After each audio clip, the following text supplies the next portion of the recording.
सनातन हिंदू एकता पदयात्रा की आगे आकर जिनने पहले ही भंडारा पालो उनकी हर हर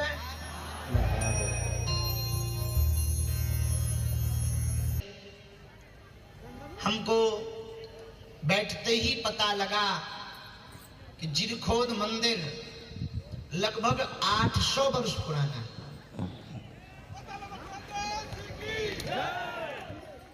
गुरु परंपरा अनुसार यहाँ सेवा चल रही है। एक विशालकाय गौशाला भी है जहां गौ सेवा भी हो रही है। मंच पर आए तो आधी थकावट बची थी। हंसराज रघुवंशी जी जो जिनका स्वास्थ्य भी ठीक नहीं, बल्कि हमने खराब नहीं किया, काशी गए थे, वहां कुछ ठंड खा के आ गए, पर मात्र एक संदेशा हमने भेजा कि हम पदयात्रा कर रहे हैं और पहले ही दिन यदि आप आ जाएंगे तो शक्ति की नगरी से हम चलेंगे। कात्यायनी माता शक्ति है और शिव के बिना शक्ति अधूरी है, शिव का मिलन हो जाए। हमारी फोन से बात भी नहीं हो पाई, हम इतने बिजी हो गए, इतनी कि हमने संदेशा भेजा इनके इस ऋण को हम चुका नहीं पाएंगे।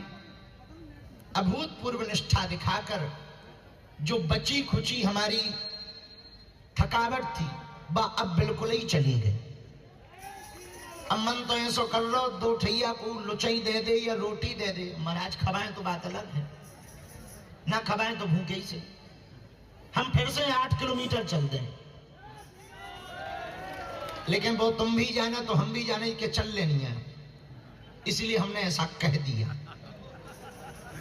चलना तो सुबह ही है। सामाजिक समरसता के लिए, हिंदुओं की एकता के लिए आप लोग जो पुरुषार्थ कर रहे हैं, जैसे 550 वर्ष बाद राम मंदिर बना और जिन्होंने राम मंदिर आंदोलन में अपना बलिदान दिया, उनके आज पौत्र परपौत्र कहते कि हमारे परदादा राम मंदिर के अभियान में सम्मिलित थे। कालांतर में भविष्य में जब कभी हिंदू राष्ट्र होगा, हिंदुओं की एकता होगी, तो आपके पौत्र परपौत्र गाएंगे कि हमारे दादा पदयात्रा में जाकर हिंदू राष्ट्र का समर्थन करने गए थे। माताएं भी कम थोड़ी है। हमको अभी आते आते बताया 45% माताएं पदयात्रा में। तो किसी ने कहा कि इतनी संख्या माताओं की, भैया जितनी भीड़ आज पहले ही दिन हो गई, हमारे तो पूरे सेवादारण के हाथ पांव फूल गए व्यवस्था करत करत। लेकिन हम ये जानते हैं आपका स्नेह, आपका समर्पण बहुत अभूतपूर्व है। किसी भी परिस्थिति में आप लोग मुस्कुरा रहे, ये कर्जा है हमारे ऊपर। आप हिंदुओं के लिए, 80 करोड़ हिंदुओं के लिए सड़कों पर आए, आपने हमारा साथ दिया। जाओ, पीढ़ी दर पीढ़ी बजरंग बली तुम्हारा साथ दे। जाओ, जिन बालाजी की प्रेरणा से, जिन सन्यासी बाबा की प्रेरणा से हिंदुओं की एकता के लिए, भेदभाव छुआछूत मुक्त भारत को बनाने के लिए हम ये जो 2.0 की दूसरी पदयात्रा कर रहे हैं, इस पदयात्रा का जो पुण्य फल है, हम अपने आराध्य हनुमान जी से कह रहे हैं, हे हनुमान जी हमारा भी पुण्य फल ले लो। जो पदयात्रा में आए हैं उन सबको ये पुण्य फल प्राप्त हो जाए। ऐसी श्रद्धा हमने भैया स्वप्न में नहीं देखी। रास्ते में रस्सा लगत जा रहा, रस्सा की चोटें लगत जा रही, फिर भी जयकारे बंद नहीं हो रहे। रोडों पे खड़े सो तो ठीक है, पेड़ों पे टंगे लोग देखे, पेड़ों पे तो कई लोग हमने टंगे देखे। जो द्वार बनाए वे द्वार पे टंग गए। हमने पूछा ये क्या है, बोले ये तोरण द्वार है। हम कहे तोरण द्वार तो है, पर ये तोरण द्वार पे लोग क्यों हैं? बोले ये स्वागत वाले। हम का स्वागत वाले नीचे तो देखे थे, ये ऊपर हम पहली बार देख रहे। बोले आप जिरखोद आ गए। का फिर बहुत बढ़िया है, फिर तो भगवान की कृपा है। अनेक गांव पड़े, वृद्ध वृद्ध माताएं, बूढ़ी बूढ़ी माताएं, छोटे छोटे से बाल गोपाल खूब नारे लगा रहे, खूब आशीर्वाद दे रहे। देखो भैया, एक बात हम निवेदन करें, कली काल में केवल और केवल एकता की ही ताकत है। सुनो ध्यान से, बांग्लादेश में हिंदुओं के पास पद भी था, कद भी था, धन भी था, एक झटका में सब बर्बाद हो गया। पद चला गया, धन लुट गया, संततियों के साथ अत्याचार हुआ, संपत्ति लुटी और संतति लुटी, और अकेले हलवा राम बचे। प्राणों की बारी आ गई, अंत तो गत्वा हाथ जोड़ करके भागना पड़ा। हम ये जो पदयात्रा कर रहे हैं, ये यदि 20 साल बाद करते तो हिंदू कहते बहुत बढ़िया है, क्योंकि 20 साल बाद भारत का हिंदू अपने अस्तित्व की लड़ाई लड़ रहा होगा, ऐसा समय आ रहा। इसीलिए हमारे मन में गुरु प्रेरणा से विचार आया कि ना तो पद रह जाना है, न कद रह जाना है। ये जो पदयात्रा हम कर रहे हैं, आपके बेटा बेटियों की रक्षा के लिए कर रहे हैं, आने वाली संतति की रक्षा के लिए कर रहे हैं, ताकि तुम्हारी नातनी पोतनी लव जिहाद में ना पड़े, तुम्हारी जमीनों पर लैंड जिहाद ना हो गए, तुम्हारी संपत्ति पर किसी दूसरे धर्म मजहब के लोग आक्रमण ना करें। उसका मात्र एक उपाय है, जातियां तो हों पर जातिवाद खत्म हो जाए। जातीय अहंकार जब तक हिंदू नहीं छोड़ेगा, तब तक हिंदू एकता संभव है। ताली बजाने से, हिंदू हिंदू के नारे देने से या पदयात्रा करने से भारत हिंदू राष्ट्र नहीं बनेगा, लेकिन पदयात्रा करने से विरोधियों को यह पता लग जाएगा अब इकट्ठे हो गए, इनसे भिड़ना नहीं है, तो रोक लगेगी। बालों का एक विज्ञान है, जिनके बाल झड़ते हो वो सुनो। बालों का एक विज्ञान है, डॉक्टर के पास जाओ तो डॉक्टर सबसे पहले क्या कहता, नए बाल बाद में उगेंगे, पहले जो बचे हैं वे ही बचे रहे। आप तो मुसीबत से गुजरे ही चुके, आप तो बाल बाल ही बचे, बहुत जने हैं।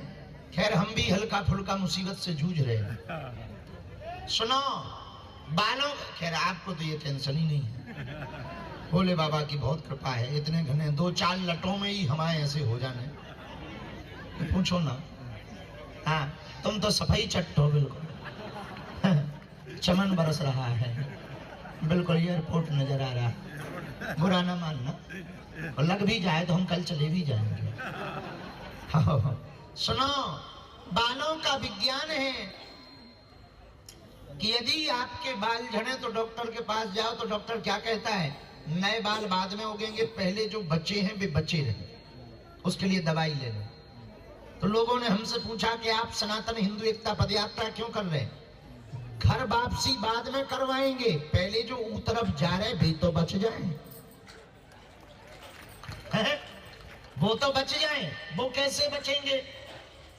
हिंदू ईसाई में कन्वर्टेड होता है तो सिस्टर और सर कहलाता है, हिंदू मुसलमानों में कन्वर्टेड होता है तो भाईजान अम्मा जान कहलाता है। पर हिंदू हिंदू में रहे तो ये बोले कुर्मी हैं, ये पटेल हैं, ये पंडित जी हैं, ये फलाने जी हैं, ये वर्मा जी हैं, ये जाट जी हैं, ये गुर्जर जी हैं। हम ये नहीं कह रहे कि आप ये जातियों के सरनेम मिटा दो ना, पहले ये कहो कि हम हिंदू हैं और हिंदुस्तान हमारा है। अब आप कहोगे गुरुजी पदयात्रा क्यों कर रहे? पूछो क्यों कर रहे? देखो, हमें शौक तो चढ़ा नहीं है घूमने का और पांव में फोड़ा पड़वाने का। दूसरी बात, हमको नेताजी बनना नहीं है, सो वोट मांगना नहीं है, ठटरी बनाओ। तीसरी बात, हम काऊ पार्टी के नहीं है कि पार्टी को भला होगा। फिर पदयात्रा क्यों कर रहे? सुनो बहुत ध्यानपूर्वक भैया, आज यदि हिंदू नहीं बचेगा, हिंदू एक नहीं होगा, तो अभी आप 9 राज्यों में अल्पसंख्यक हुए हो और वो अर्धसंख्यक होने की कगार पर आ गए। जिस दिन वो अर्धसंख्यक हो जाएंगे, तुम अल्पसंख्यक हो जाओगे, संपत्ति तुम्हारी होगी, कब्जा उनका होगा। पर देश में कानून है, देश में संविधान है, कानून मजबूत है। जो उपद्रव करते हैं उनके घर पे बुलडोजर भी चलती है, हमने ऐसा देखा है न्यूज में। हम आपसे एकमात्र प्रार्थना हिंदुओं से करना चाह रहे, 24 घंटे में 1 घंटा आप हमको दो, 1 घंटा मात्र, 1 घंटा तुम्हारा, हिंदू राष्ट्र हमारा। बने कब बने ये भगवान की कृपा है, पर पुरुषार्थ तो करो। अच्छा, गांव में बैठे बीड़ी जानत तुमने? बीड़ी तो जानत हो। हमारे गांव में एक आदमी कान में बीड़ी खोस के आओ, हम कहा भैया ये कान में क्यों खोसे? बोले एक ही बची। हम कहा कान में क्यों खोसे? बोले एक ही बची। तो हम कहा जेब में डालो, एक बची तो कोई दिक्कत नहीं, आगे की जेब में डाल। बोले कितना बड़ी जेब में डालो, कितना संभाल के डालो, अकेली बीड़ी टूट जा। तो हम कहा बिंडल, बोले बिंडल में नहीं टूटती। बात समझ आई? तुम अकेले अकेले जातियों में कितना ताकतवर रही हो, टूट जाओगे, पर एक रहोगे, कोई तुम्हारा पार बाका नहीं कर पाएगा। बात समझ आ गई? इसीलिए पूरे विश्व में एक संदेश आ जाए। आज फ्रांस सड़कों पर उतरा है, क्यों? अपनी संस्कृति बचाने के लिए। इंग्लैंड सड़कों पर है, आंखें फोड़ रहे, टीवी में देखा ऐसे ही बोली। अब तो हरियाणवी माई है, हरियाणा के लोग तो महान नहीं होते, हरियाणा हमारा भी है। तो बोली महाराज 4 साल हो गए, आज आप मिले सो हम अपने आप को कंट्रोल नहीं कर पा रहे। भैया ये सबसे बड़ा लाभ है कि हम अपने पागलन से मिल रहे इस पदयात्रा के बहाने, ये सबसे बड़ी बात है। उन लोगों से मिल पाते हैं गांव गांव जाकर, जो कभी बागेश्वर धाम नहीं पहुंच सका था, जिनको कभी दर्शन नहीं हो सका था, जो कभी कथाओं में नजदीक नहीं पहुंच सका था, वो नजदीक जब साथ में बगल में चलत तो हमें खुशी हो, हमारी पदयात्रा सफल हो गई। अंतिम बात कह के आप लोग भी सो जाओ, थके हुई हो, बल्कि हम कह रहे अपने स्वार्थ के कारण। सुनो, इस पदयात्रा में कितना रोड़ा आ जाए, तुम पीछे हटना नहीं।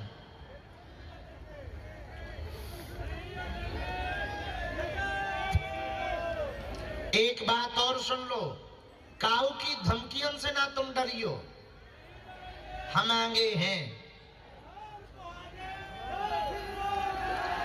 इसका मतलब ये नहीं कि लड़ना है, ना ना ना, अपन तो शांति की यात्रा लेके आए। बल्कि महाराज जी ने तो जब उद्बोधन किया, महामंडलेश्वर जी ने तो कहा ओम शांति शांति शांति, तो हमें तुरंत याद आया कि अब शांति बहुत हो गई। ओम देव हो क्रांति रंतरक्षगुम क्रांति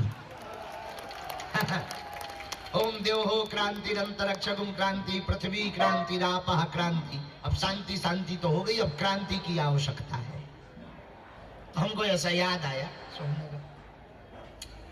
और बड़ी अच्छी बात कही महाराज जी ने, बोले दुष्टों का नाश हो, हम का नहीं विनाश हो। हम महाराज जी बैठे थे तो हंस रहे थे। हम किसी भी मजहब के खिलाफ हम लोग ये पदयात्रा नहीं निकाल रहे। एक पत्रकार हमें आज रास्ते में मिला, बोले आप हिंदू मुसलमान करते हो? उनका ठटरी के बरे, हम केवल हिंदू हिंदू करते हैं। अब इससे किसी को दिक्कत हो तो उसकी पेट की खराबी है, हम क्या करें। तो इस पदयात्रा में ना तुम बिछड़ना, ना तुम भय में रहना, भय मुक्त रहना, भयहीन रहना, मुस्कुराते हुए कीर्तन करते जाना। एक बात हम कहें, कह दो, कहो, जोर से तो बोलो। तुम्हारे रूप में बालाजी बांके बिहारी से मिलने जा रहे हैं। आपके और तुम्हारे पहले ही से आए, अपन ने सही पकड़ लो। चलो अपने लाने ताली बजाओ, बहुत बढ़िया होशियार हो। भगवान करे ऐसी होशियारी हमारे अंदर आ जाए तो हमारा 5-6 किलो वजन बढ़ जाए आगे को लोग। पर कोई बात नहीं, जय हो माता हो, खूब खाओ पर इतना ना खाइयो कि पेट खराब हो जाए। तो फिर सुलभ की बड़ी दिक्कत है, क्योंकि कम क्वांटिटी में बनी सुलभ शौचालय की व्यवस्था। खैर यहाँ तो भगवान की कृपा से खूब 2.5 करोड़ के पहाड़ है, प्लाट है, कोई दिक्कत नहीं है। हमारे जमाने में हमारे गांव में एक आदमी तो बोलो सरपंच हमारी जो है अब ये बात नहीं कहनी चाहिए, बहुत बुरा ही मुझे है। हमारे गांव का सरपंच सुने तो भाई देश निकारा करवा दे। नहीं अब नहीं कहना, वो गलत हो जाए। अरे बहुत गलत, आप भी तो सरपंच हो। आप भी तो सरपंच हो, तुम्हें और बराबर सरपंच को पक्ष ले लो भाई। कल के दिन तुम लट्ठ लेके खड़े हो जाओ कि निकल बाबा बाहर। श्री राम जय राम, श्री राम जय राम, श्री राम जय राम। ये विजय मंत्र है, इसका जप करते रहना। छत्रपति वीर शिवाजी महाराज की जय हो। श्री बागेश्वर हनुमान जी